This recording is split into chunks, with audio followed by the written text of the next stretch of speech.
JQ Granicus Span with you guys. Look, January 6th hearings, devastating. We're gonna tell you all about it in a second. Do we have more devastating news? Yes. Should we get to it? Yes. Go, Casper. I think the most important news story of the day is that it is producer Kate Bettino's birthday. Wow, what a great day for right off the top, we're dropping it. Kate, we love you. I love you. You are a pleasure to work with. We are such a great team. I love everyone I work with, but I just wanted to give Kate some love right at the top of the show. Okay, we've got a problem now, because now all of a sudden July 12th competing with March 21st for most progressive birthdays. So March 21st is me, Adam Green from PCCC, Rosie O'Donnell, and others, okay? July 12th, Kate, my son Pro. What? And Joe Sandberg. What is this? It's an extravaganza. It is. It's a progressive birthday extravaganza. So nice. The gift that we all received today was the January 6th hearings. Can it really be the end of Trump? Of course, it's too early to say. Yeah. All right, but let's get started. Let's do it. Today marked the 7th day of hearings for the House Select Committee investigating Donald Trump's efforts to overturn the presidential election in 2020 and the Capitol riots that ensued on January 6th. Now, the timeline of today's hearing focused on December 14th of 2020 through the morning of January 6th. December 14th was when electors met, and of course the electors had determined based on the votes that Biden had in fact won the presidential election, something that Donald Trump didn't want to accept. Now, before I get to the video clips, and you don't want to miss them, I just want to note that Liz Cheney made a statement in the very beginning of today's hearing that I thought was amusing, to say the least. She talked about how the defense for Trump has kind of shifted a little bit in terms of their messaging, right? So they first went from defending Trump by claiming that he had absolutely no role in any of this to now alleging that Trump was manipulated by the people around him, okay? He was misled, he was deceived, he's a poor victim. But as Cheney says in the beginning of today's hearing, President Trump is a 76-year-old man. He is not an impressionable child. Just like everyone else in our country, he is responsible for his own actions and his own choices. Donald Trump cannot escape responsibility by being willfully blind. Now, with that said, let's get to some of the highlights from today's hearing. Now, this is something that we had already heard about, but we have more detail about it now thanks to this investigation and this hearing. Trump wanted to seize voting machines in states where he lost. And that is very clear in this next clip where his attorney general at the time, William Barr, shot the idea down. Let's watch. The president said something like, well, we could get to the bottom. Some people say we could get to the bottom of this if the department seized the machines.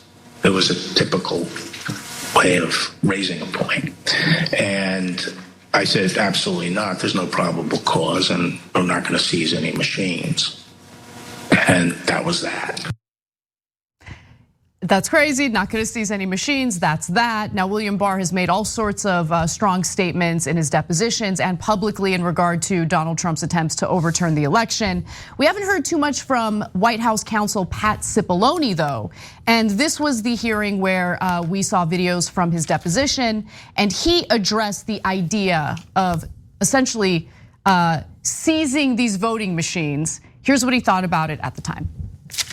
The executive order behind me on the screen was drafted on December the 16th, just 2 days after the Electoral College vote, by several of the president's outside advisors over a luncheon at the Trump International Hotel. As you can see here, this proposed order directs the Secretary of Defense to seize voting machines, quote, effective immediately, but it goes even further than that. Under the order, President Trump would appoint a special counsel with the power to seize machines and then charge people with crimes with all resources necessary to carry out her duties. The specific plan was to name Sidney Powell as special counsel. After the Attorney General had reached the conclusion that there wasn't sufficient election fraud to change the outcome of the election, when other people kept suggesting that there was, the answer is, what is it? And at some point you have to put up or shut up. That was my view. Why was this, on a broader scale, a bad idea for the country? To have the federal government seize voting machines, that's a terrible idea for the country. That's not how we do things in the United States. There's no legal authority to do that. And there is a way to contest elections, that happens all the time. But the idea that the federal government could come in and seize election machines, I don't understand why I would even have to tell you why that's a bad idea for the country. It's a terrible idea. So there you have it, the evidence of the executive order to seize the voting machines, and then you have White House counsel Pat Cipollone saying, no, this is a terrible idea. You don't even have the authority to do that. So Cenk, thoughts? Yeah. So first of all, let's note that conservatives say that they are in favor of states' rights. Here they were saying the states have no rights. The federal government will seize their voting machines. And by the way, there's a very important part of that. The plan was to then say that anyone who objected would be charged civilly and criminally. So they literally had a plan to lock up their political prisoners or anyone who objected to the coup. So the White House counsel, remember, they're all Republicans, they're all deep right-wingers. White House counsel says, you guys are nuts. No, we're not gonna seize their machines. Bill Barr says, no, you need probable cause. You don't have probable cause. Why would we go and seize their machines? Are you guys nuts? Meanwhile, Trump is saying, I don't care, I think you guys are weak. What does he mean by weak? He means you're not breaking the law for me. I don't care about democracy or the laws. I want power. He genuinely doesn't understand why they're not on his side, because he thinks the objective is for him to keep power. They think the objective is for him to keep power within a democracy. And I think what these hearings are making clear to everyone that didn't watch the Young Turks, Trump has never cared about democracy. And that comes screaming through. All of his, even his, and by the way, I'll say that there was one thing that I did not get right, okay? I thought almost all of his advisors were as nuts as he is. It turns out that's not true. They were deeply right wing, but a lot of them, including Mark Meadows, Cipollone explained, Mark Meadows also didn't believe there was any evidence, okay? And Bill Barr, the worst of the worst, all these guys were like, no, we're not going to illegally end democracy for you. And so that's a silver lining right there. But that leads you to understand the most important part. Trump is patient zero. Right. He is the one that is the craziest. He is the one that brought in the lunatics like Rudy and Sidney Powell. And he even, as you saw there, he even wanted to make Sidney Powell special counsel so she could seize the machines. Yes. Instead of Bill Barr. And Cipollone, knowing what an idiot Trump is, was like, yes, sir, you have the ability to do that, sir. Walked out of the room and then didn't do it. He's like, you know why? Because he's like, you need paperwork to do that. There's other steps. You need documents. And he knew that Trump was too stupid to do the paperwork or ask for the paperwork. So basically they ignored him on that, and thank God they did. Yeah, and I agree with you. I felt that by the time Trump reached the end of his term, he had surrounded himself with so many yes men, lapdogs and lackeys that they would just carry out whatever action he demanded of them. But behind the scenes, you hear from all of these people who pump the brakes. It's like an episode of Ozark, right? Like they're doing all sorts of criminal things, but when it comes to stealing elections, that's where they draw the line. Yeah, that's a funny reference. Yeah. But it's true, like Hirschman's a lifelong Republican, but he seems like a hero in all this. And apparently they never thought, this is interesting too, they never realized that Trump didn't care about democracy. Like, and that to me is amazing. How could you not know? We could tell from the outside, it was super clear. But for them, they really believed in the illusion that they were like, no, we're normal, we're just being Republicans, and yeah, we're gonna gain power in the normal tricky ways that we do, but ending America, no, they hadn't signed up for that. But Trump definitely had. And to tell you who's right and who's wrong, I mean, if you haven't figured it out by now, you're probably a Republican. But anyway,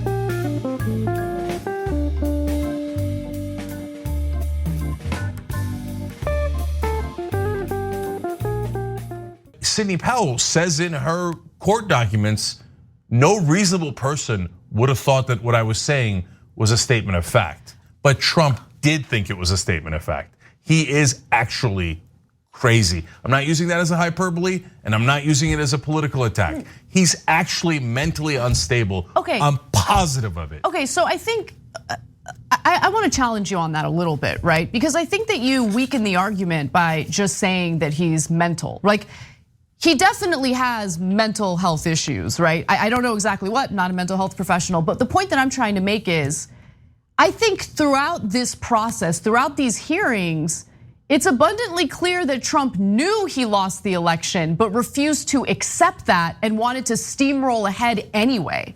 No, so Anna, it's a great conversation. So let me just say quickly. First of all, Trump, it's really hard to tell if he, in his mind, really believes there was 2,000 mules and a Kraken and the dumps and all those things, right? I believe there's a really good chance he actually believes it. But then he's such a pathological liar. I don't think he knows where the lies end and where they begin. Right, like for instance, does he think Hugo Chavez is the one who was manipulating the voting machine? I think there's some chance he does. I'm serious. I'm totally serious. Now, the reason why I say it the way that I do, because it doesn't really matter if he's crazy. The only thing that matters is the results, right? And his actions. But the reason I say it is because all of the rest of the media in Washington projected their sanity onto him.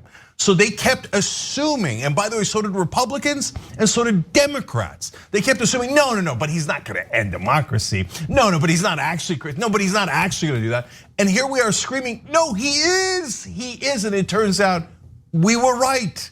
Now you see the internal documents and internal fights, and even his top advisors are like, holy cow, he actually does want to do a coup. So let's elaborate on that just a little bit more, because our friend, I'm kidding when I say friend, but Eric Hirschman, who is White House counsel or was White House counsel at the time, makes another appearance in today's hearing. And it's in the context of this January 18th coup planning meeting that took place in the White House. And Sidney Powell, 18th. I'm sorry, yes, December 18th, 2020. That's when this coup planning meeting takes place in the White House. And there's a big fight. It's so loud, there's so much shouting that people outside the room can hear it. Sidney Powell, who Trump wants to name special counsel to seize these voting machines, is there. Eric Hirschman, White House counsel, is there. And they basically get into a verbal argument. And so here is a portion of what happened during that meeting that I thought was amusing to say the least. Both challenged what she was saying. And she says, well, the judges are corrupt. And I was like, everyone? Every single case that you've done in the country you guys lost, every one of them is corrupt? Even the ones we appointed? And I'm being nice, I was much more harsh to her. So one of the other things that's been reported that was said during this meeting was that President Trump told White House lawyers, Mr. Hirschman and Mr. Cipollone, that they weren't offering him any solutions, but Ms. Powell and others were. So why not try what Ms. Powell and others were proposing? Do you remember anything along those lines being said by President Trump? I do. That sounds right. I think that it got to the point where the screaming was completely out there. I mean, you got people walk in, it was late at night, it had been a long day, and what they were proposing, I thought was nuts. So that's why you have this big battle, this big fight within the White House as they're debating what to do to move ahead on what's taking place, what Trump wants them to do. Have Sidney Powell be special counsel, seize these voting machines, essentially steal the election after millions of Americans, tens of millions of Americans voted for Biden instead of Trump in that election. Go ahead. Yeah, so that December 18th meeting is absolutely critical because on December 14th, the election was totally over because the Electoral College had come in. All the states said, this is our official vote. From then on, everything else was ceremonial. So everything had ended. So on December 18th, 4 days later, the lunatics come in without letting anyone in the White House know. They get into the Trump Oval Office. Trump's happy to see them because he's a fellow lunatic. And they're then the actual White House counsel and other sane people walk into the room. The shouting match ensues. Everyone involved describes that meeting as unhinged. Yeah. In fact, so does Cassidy Hutchinson, who sent a tweet to the head of the Secret Service at the time, Tony Ornato, and all she writes is, "The West Wing is unhinged." It's graphic. Yeah, there it is. Yeah, so they're saying contemporaneously. They're not saying it now. They said it as it was happening, right? And they're all nuts, unhinged. What is going on here? Everybody's lost their minds. Mark Meadows has to walk Rudy Giuliani completely off the grounds because he's worried that Rudy's gonna sneak back in. Okay, this is total madness. Okay, so at the end of it, the official staff make it clear to Trump, if you do any of this, it is wildly illegal and you will be in massive trouble, okay? So at the end of it, he's super frustrated, and now we're into December 19th because it's really late at night, and he sends a tweet about January 6th. And he says, it's gonna be wild. Now later we'll show you what he means by wild and how the right wing interpreted that to mean violence and very specifically violence, okay? But that is where he breaks. All of the previous attempts to find evidence, to do court cases, which they lost 60 in a row, to seize the machines, all of that is gone now. So the only thing left is the Eastman strategy. That is, get Mike Pence to just say Trump is president. And if Pence doesn't do it, then bring in your wild protesters on January 6th and make them do it through violence. So that meeting is super important because that's when he turns towards the potential of violence. Yes, in fact, the night before his January 6th rally speech, the speechwriters, his White House counsel urged Trump to take any mention, any aggressive, combative mention of his vice president, Mike Pence, out of the speech entirely. They were concerned about, inciting violence toward the vice president. And Trump had apparently agreed, but then he got word that Pence would not carry out what Trump wanted him to carry out, which is to essentially unilaterally decide that the election was won by Trump by implementing this sham slate of electors.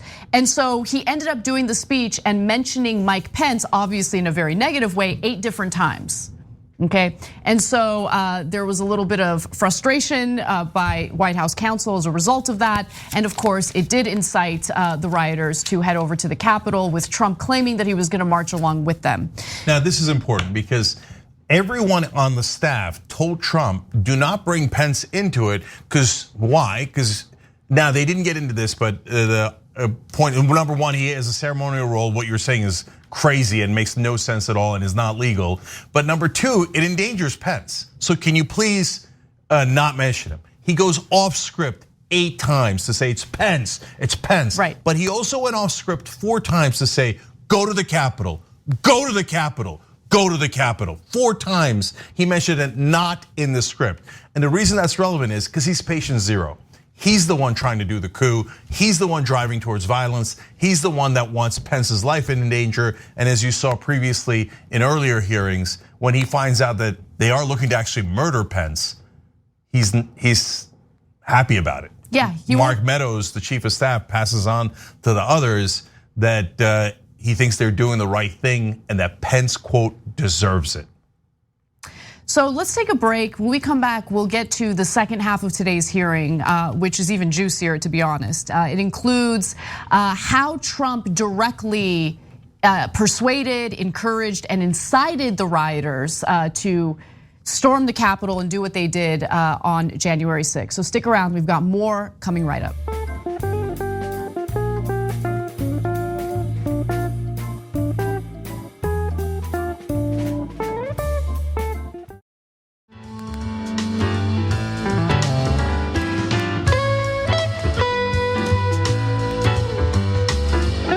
Back on TYT, Cenk and Anna with you guys. More news. All right. On the 7th day of hearings for the January 6th Capitol riots, we learned that Donald Trump did exactly what we thought he did. He directed and incited violence toward the nation's capital, toward lawmakers, toward his own vice president. And the hearing provided a lot of evidence to make that point. Now, there was a big meeting that took place between Trump administration officials, including his White House counsel, and some of the, believe it or not, more unsavory people in his orbit, people like Sidney Powell, who he wanted to name as special counsel to seize voting machines in states that Trump had lost. And hours after that meeting took place, again, that was on December 18th, 2020, he sent out a tweet, and this is what the tweet said.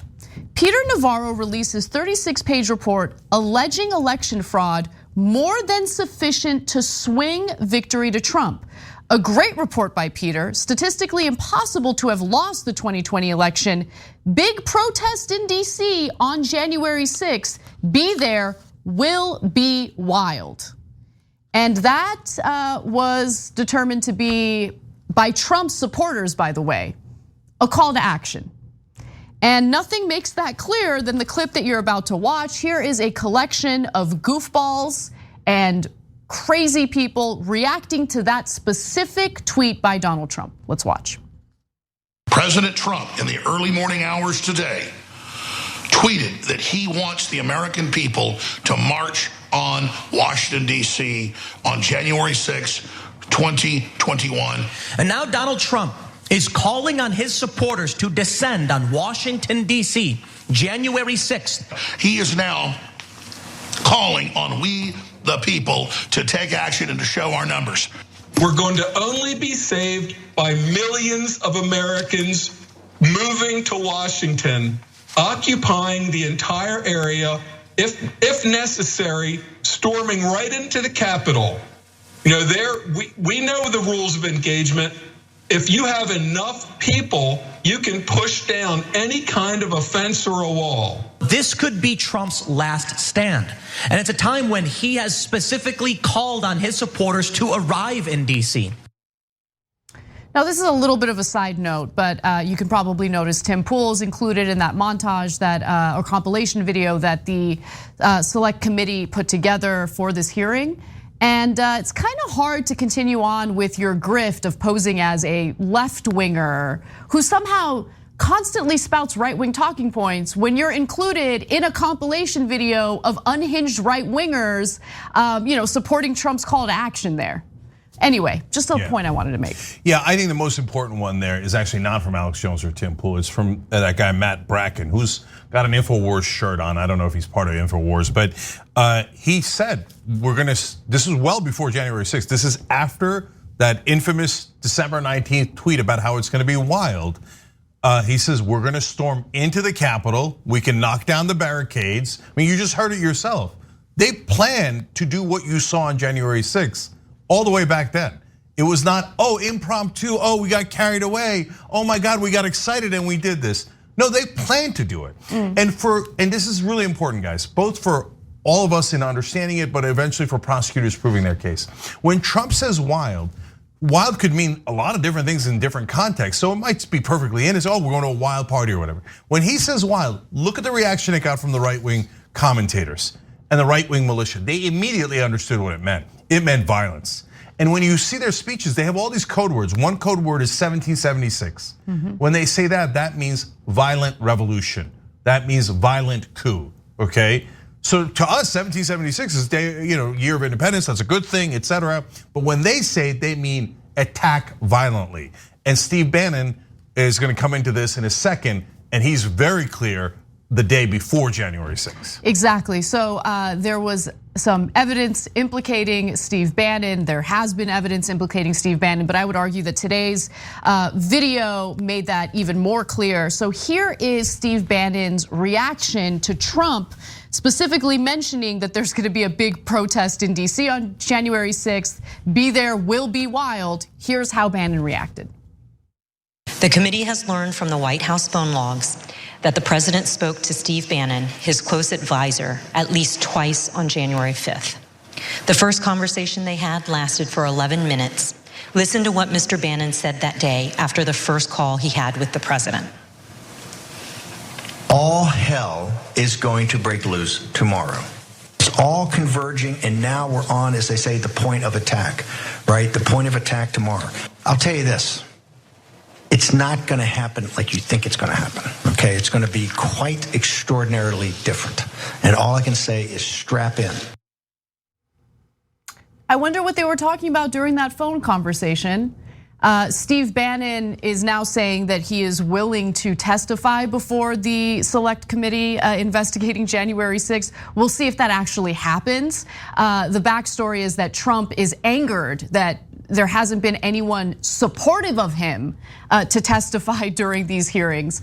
We'll see what happens. We'll see if Bannon, has the guts to show up and answer questions about this. But yeah, it is interesting that after the first phone call with Trump, that was Bannon's commentary on his show. So that commentary is very important because their main defense is, hey, look, it just kind of happened. Trump didn't say to do it. He just used kind of loose words and people got carried away. But when you find out, no, right after his tweet, all the militia planned to do violence. They took his call to come on January 6th as a call to violence. And then you see Steve Bannon right after talking to Trump, before January 6th, knowing what was coming, where he says point of attack several times. He says all hell is going to break loose. He says it's not going to go down the way you think it is. So that means Trump told him, oh yeah, we didn't tell the public that we're going to attack the Capitol, but we're going to attack the Capitol. And so that's why all hell's breaking loose and it's a point of attack, etc. So that is damning. Bannon says, oh, if I come to the hearings, I'll go medieval on them. Okay, sure. Sure. So that's his way. But you never know, Democrats get scared easy, so they might not bring him in. And Trump, if you're a tough guy, why don't you come and testify? You can defend yourself for hours and hours.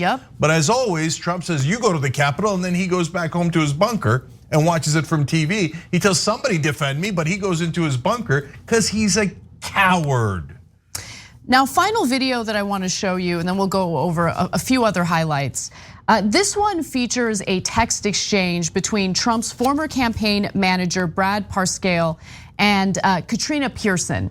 And apparently Parscale felt some remorse over the fact that he had assisted in getting Trump elected in the first place. This is after the Capitol riots had already taken place. This is after Ashley Babbitt was shot and killed as she was attempting to get through a window in a door to get to members of Congress to do who knows what.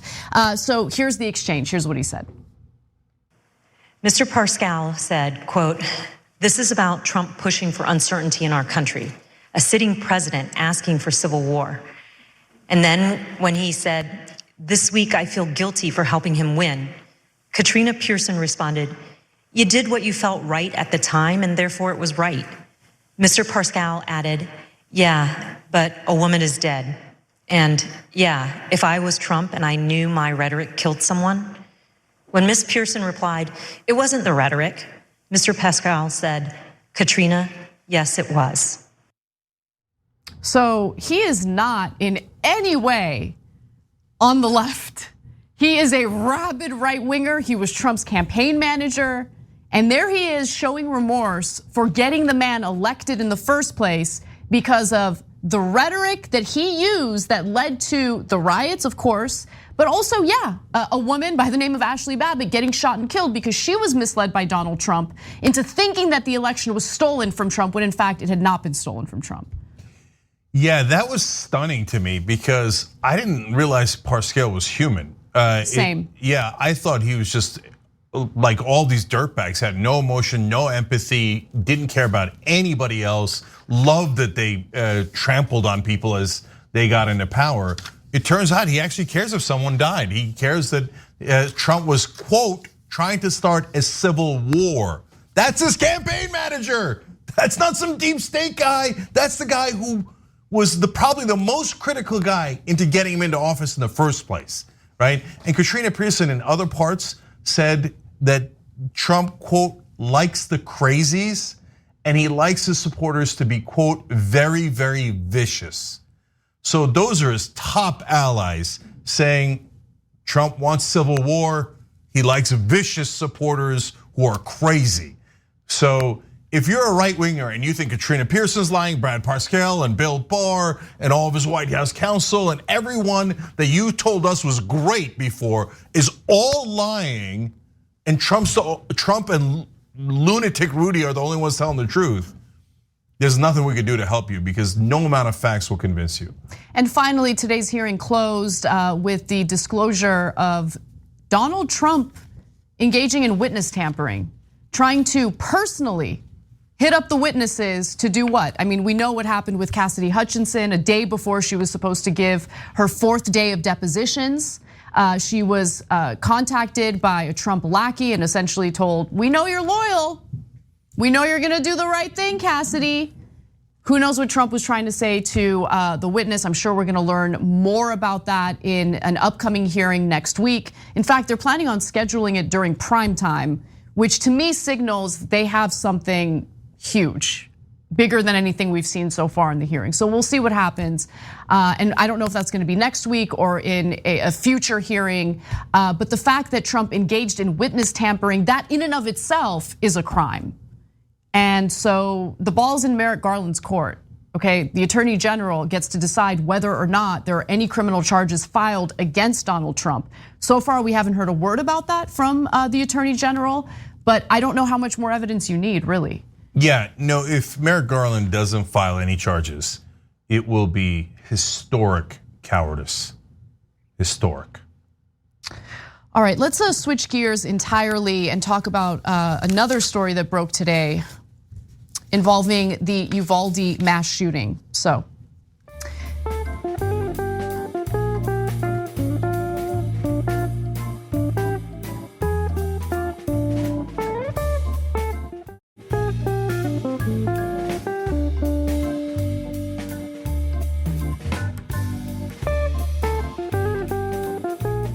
The Austin American-Statesman has obtained video footage that allegedly the Uvalde County District Attorney did not want us to see.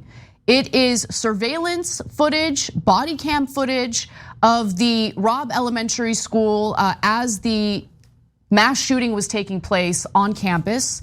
And it shows what the police response was, okay? So it's a 77-minute long recording. We're gonna show you a few clips from it. You're not gonna see anything graphic in it, although you will hear some gunshots. I just wanted to give you that warning. And it just sheds more light on the incompetence and cowardice of the police who were there on the scene. I wanna start off by saying that the gunman actually started firing his weapon when he was outside of the school. And even though there were cops on the scene who could have stopped him at the time, no one fired their weapon at him. No one stopped him as he was entering the campus. Now, with that said, in the next video, you're going to hear the teacher call 911 as she sees the gunman entering the school. She's also urging the students to get to their classrooms for safety. Let's watch. I can't see him. I cannot see him. The kids are running. Oh my God.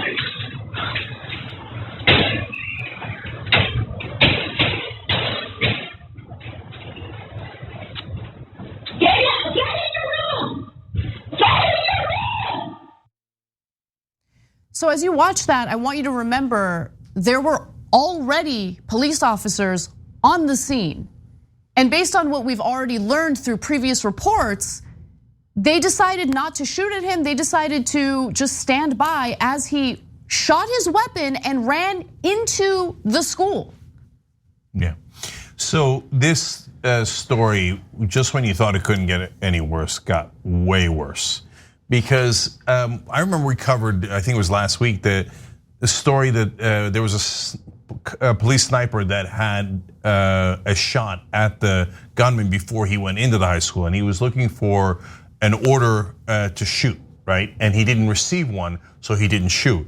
But I thought at the time, to be fair to that guy, I mean, do you know for sure that the guy's a gunman? Do you know for sure that he's gonna go in and do something wrong? He hasn't shot anybody yet, right? So it makes sense to wait for a commanding officer to tell you to take him out. I get it, it sucks and it turned out to be a disaster, but I get it. No, it turns out the guy had started shooting into the school before he went in. And they had the shot and they didn't take it. They didn't take it. I mean, my God, how many times have we shown you cops killing, let's be honest, mainly black guys, unarmed. As they're running away. As they're running away with no weapons.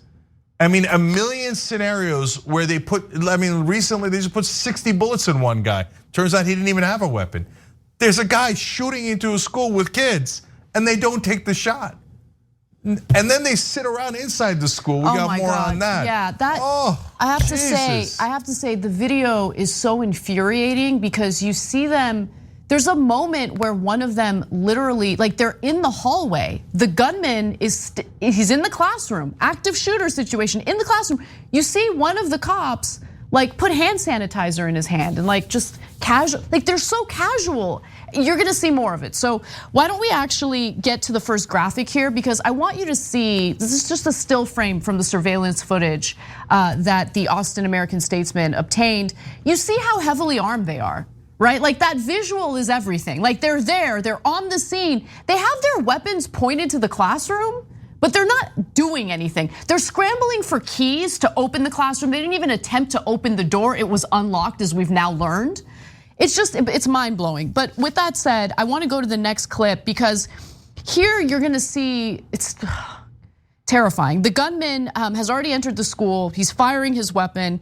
And then a student who had been in the bathroom turns the corner and sees him. So let's keep our mics up. Let's take a look at this video. So there's the gunman, he's walking toward the classroom.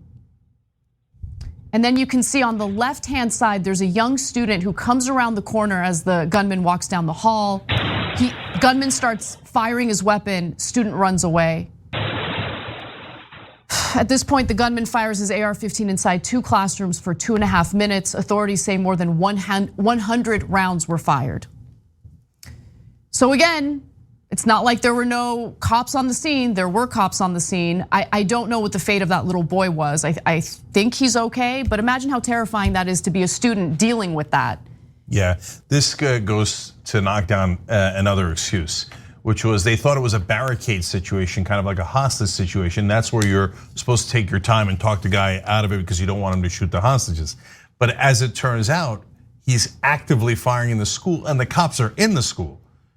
So if he's actively firing, you have to go in immediately. Because the point of a hostage situation is you don't want him to start firing. If you barrel in, he might start firing. But if he's already firing, you got nothing left to lose except, of course, your own safety. And that's what the heart of the problem is. And so look, guys, everybody will beat up the Uvalde cops and they deserve to be beat up rhetorically, right?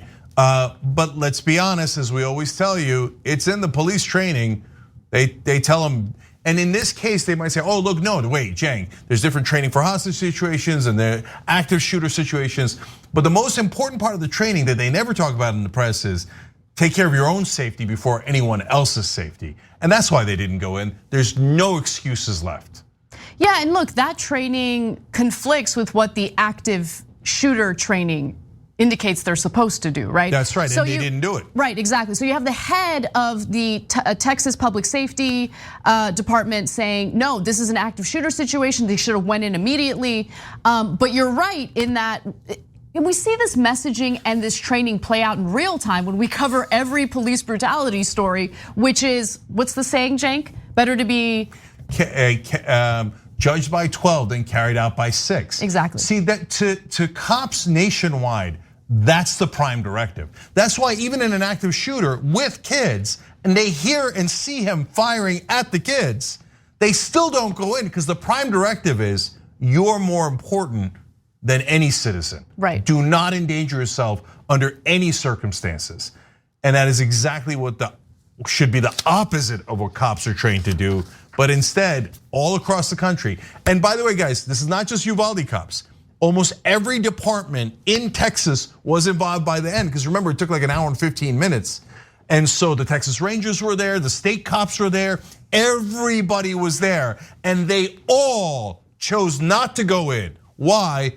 Prime directive, cops' lives are more important than citizens' lives. Do not ever take a risk of your safety to save a citizen. And that's disgusting. So I want to go to one more clip. You're about to watch a video where the cops, I guess, attempted to enter a classroom where the shooter was, and here's how that went down.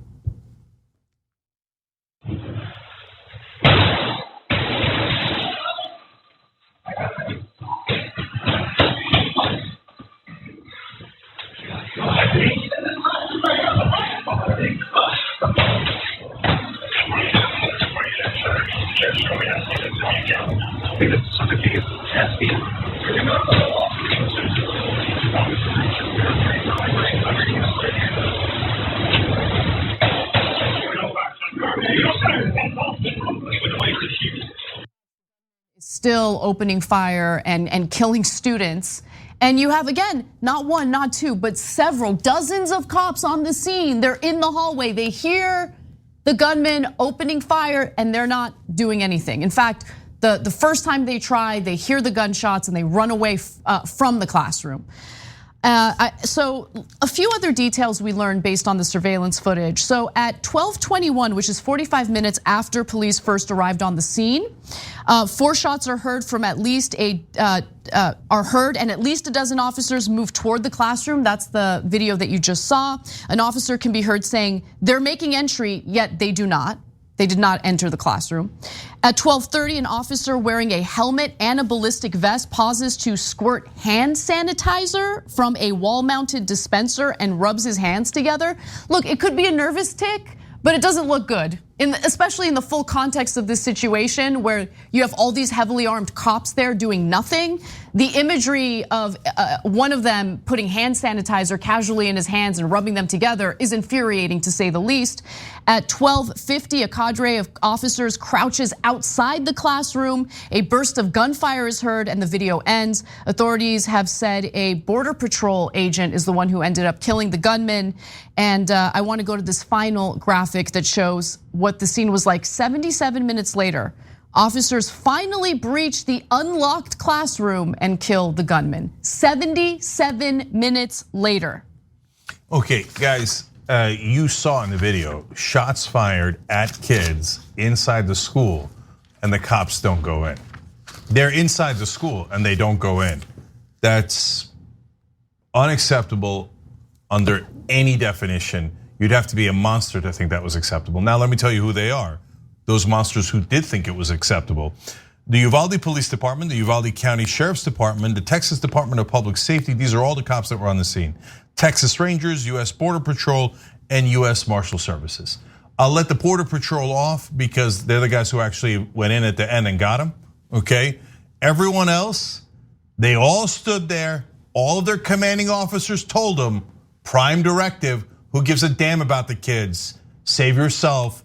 Don't harm don't take any risk with your health or safety or your clean hands. To be fair, they were willing to do something, which was handcuffed parents who were demanding that they do something about the active shooter. And if you're wondering, wait, why don't we already have an exact account of what happened? There's all those cops there. They all know what happened, right? The reason we don't have a good account of it and it's leaking out little by little and not from the authorities is because they all want to cover their ass. Yeah. So, and that's almost all the cops in Texas. Including the DA who didn't want that video to be released. Of course, so all the cops are saying, no.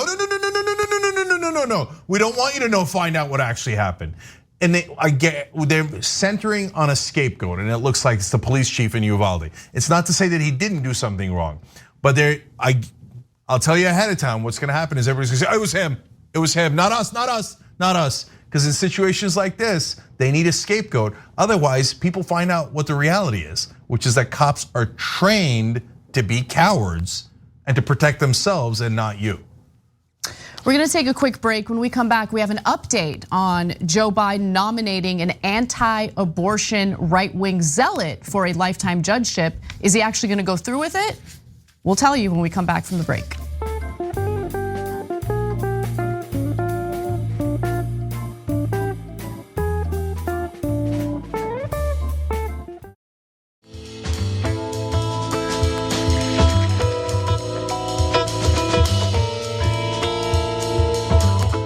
Back on TYT, Cenk and Anna with you guys, but also David Balderosso and Timothy Coy. David and Timothy, you guys are awesome. Thank you for joining by hitting that join button below the video on YouTube. TYT.com/join. Come help us bring the truth to the American people. God knows you need somebody in media doing it. All right, Anna. All right, let's get to our next story. Despite backlash, Joe Biden apparently is not backing off his plans to nominate an anti-abortion, right-wing, religious zealot attorney to a lifetime federal judgeship in Kentucky. Now, a source briefed on the White House plans spoke to Huffington Post or HuffPost, and here's what we know so far. That Biden is ineffective, infuriating, and should not run for a second term. But we also learned that White House officials have refused to talk about Chad Meredith ever since the Louisville Courier-Journal reported that he is the president's pick for a soon-to-be vacant US District Court seat in Eastern Kentucky. Let me just pause for a second. I know I've said this a million times before. I'm gonna say it again because for some reason, those who want to provide cover for Biden's disastrous decision to do this don't understand this is a federal judgeship, a lifetime appointment. Okay, this is someone who will weigh in on issues impacting our lives for a very long time.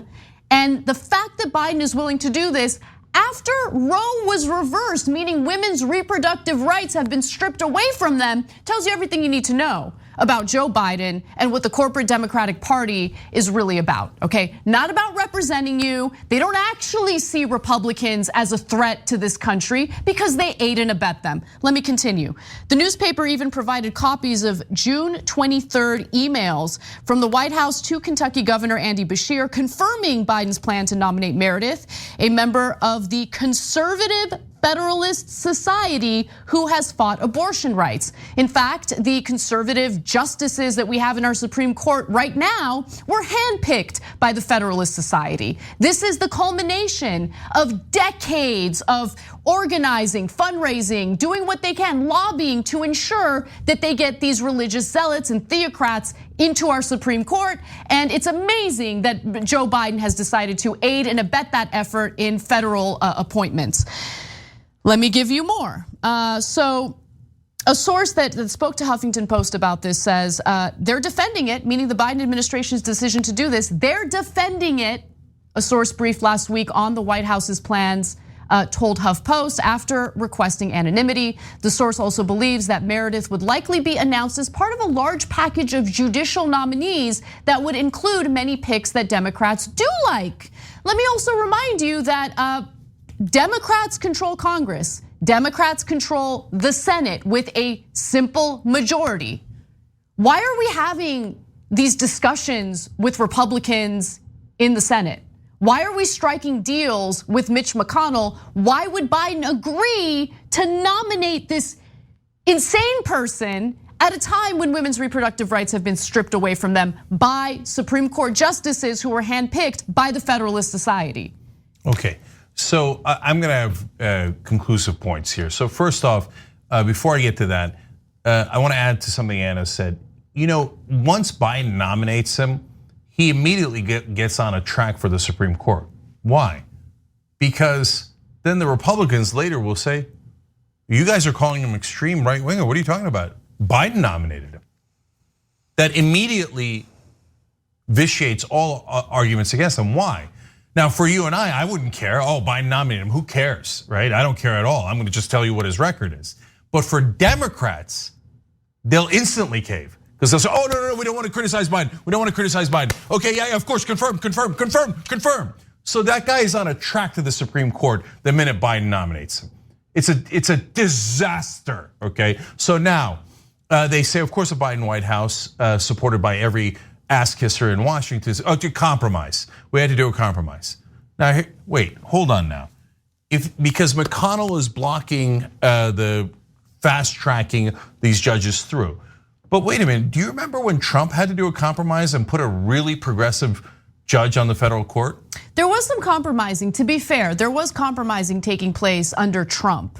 But the compromising mostly took place after the midterm elections under Trump, where Chuck Schumer basically agreed to work along with Mitch McConnell to confirm a bunch of Trump's nominees. Yeah, but did the compromise involve putting anyone who's really left wing or left wing at all? Never.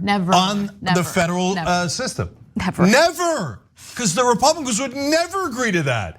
We're gonna put a liberal on, we're gonna put a progressive on, no, there's no way they would ever agree to it, and they didn't agree to that. The minute the Democrats come in, and remember, this is not the back 2 years, this is the first 2 years. And remember, they don't have to agree with the Republicans because they theoretically control the Senate and the House. Now, normally they say, oh, well, but Manchin and Sinema. But Manchin and Sinema's main claim to fame as to why they are still Democrats is, well, they might disagree with everything, but you need them for the judges. Right, exactly. Wait a minute. Thank you for mentioning that. Thank you. Yes. So are Manchin and Sinema on board for fast tracking these people? Not fast tracking, regular tracking these people, or are they joining with McConnell? In which case, they are 100% Republicans.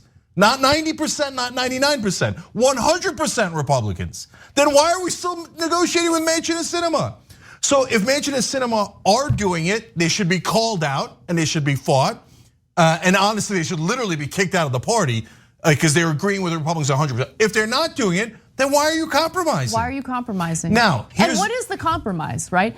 By the way, I don't think that there's any deal that you can make with Mitch McConnell. Like, I'm not even entertaining that, okay? First of all, the fact that the White House has not released a statement about this to at least detail what the negotiation entails, right? To cover their own asses. Yeah. Tells you everything you need to know. There is no good deal. There is no good deal. There just isn't. And the first report that came out about this from the Courier Journal indicated that Biden got McConnell's word.